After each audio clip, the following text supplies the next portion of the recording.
Hello, আসসালামু আলাইকুম। সবাই কেমন আছেন? আশা করছি ইনশাআল্লাহ সবাই ভালো আছেন। আমিও আলহামদুলিল্লাহ ভালো আছি। যেহেতু মাত্র রেমেলের ধাকটা গেল। রেমেল না রামেল জানি না। কি এক নাম দিছে। ঘূর্ণিঝড়ের এরকম নাম দিয়ে আর কি আছে। ঘূর্ণিঝড় ঘূর্ণিঝড়ই। ওহ! এবার বেড়া মানুষের নাম দিছে। ওইজন্য মনে হয় তাণ্ডব একটু বেশিই করছে। মহিলা মানুষদের নাম দিলে না এত তাণ্ডব করে না। একটু বৃষ্টি-টিষ্টি হয়।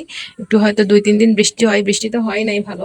কিন্তু প্রচুর ঝড় হইছে। বেড়া মানুষের নাম দিয়াতে। বেড়া মানুষের সমস্যাই হচ্ছে বোঝে কম, লাফায় বেশি, খালি গায়ের জোর দেখায়। আর বেরি মানুষের তো চোখে পানি বেশি। বেরি মানুষের তো চোখে পানি ফেলে যায়। ওইজন্য যখন মহিলাদের নাম দেয় তখন খুব বৃষ্টি হয়। অত ঝড় টর হয় না।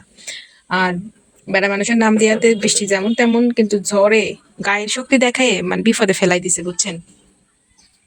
কি আর বলবো। যাই হোক, ভাবলাম এই কয়দিন তো কারেন্ট ছিল না। ওয়াইফাই আলাগোদের যে কি সমস্যা হয়েছে বুঝছেন নি। ওয়াইফাই আলারাই বুঝতে পারতেছে যে কি যে এক বিপদে পড়ছে। না এমবি কিনতে পারতেছে, কারণ যদি ওয়াইফাই চলে আসে এমবি তো নষ্ট। আবার যদি ওয়াইফাই যদি দু একদিন না আসে তাহলে তো দুনিয়ার থেকে কানেকশনহীন হয়ে যায়। তো যাই হোক, ভাবলাম একটু ভালো মন্দ ঝড়ের পর একটু কিছু ভালো খাইতে হয়, তাই আমি একটু চিন্তা করলাম মুরগির মাংস রান্না করে একটু কষাই কষাই। ওই জন্য কষাই রান্না করতেছি। রেসিপি টেসিপি দিয়ে আর কিছু নেই।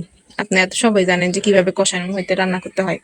আমি বলি, দুঃখের কথা বলি বুঝছেন, ছাদের বাসায় থাকি, তিনতলায় থাকি, কিন্তু এই যে ঝড় বৃষ্টি হয়েছে, মানুষ টিনের বাড়িতে শুনছি, টিনের বাড়িতে আল্লাহ মাফ করুক জানি না এটা বলা কি ঠিক হইব কিনা, টিনের বাড়িতে মানুষের ঘরে পানি পড়ে, বুঝি আমি ওই কষ্টটা বুঝতেছি।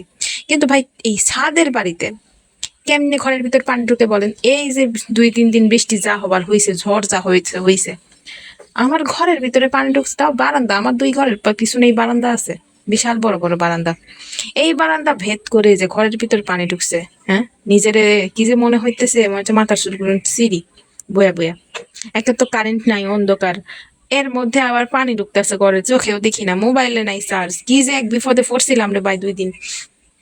আর যে পানির কষ্ট পাইছি, হ্যাঁ, মনে হয়েছিল, মন চাইছিল যে আমি পুকুরের কোনো আশেপাশে বাড়ি নেই, টিন গেট বাড়ি করে থাকি।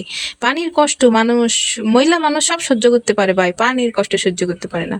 এই ১ দিন ২ দিন মোটরে পানি না থাকলে ট্যাঙ্কিতে বোঝা যায় যে কি জ্বালা, বুঝছেন নি। যাই হোক, এই ছিল আজকের মতন বকবকানি। ও ওপস মোমেন্ট। আচ্ছা, থাকেন, জায়গা ভালো থাকেন, আল্লাহ হাফেজ।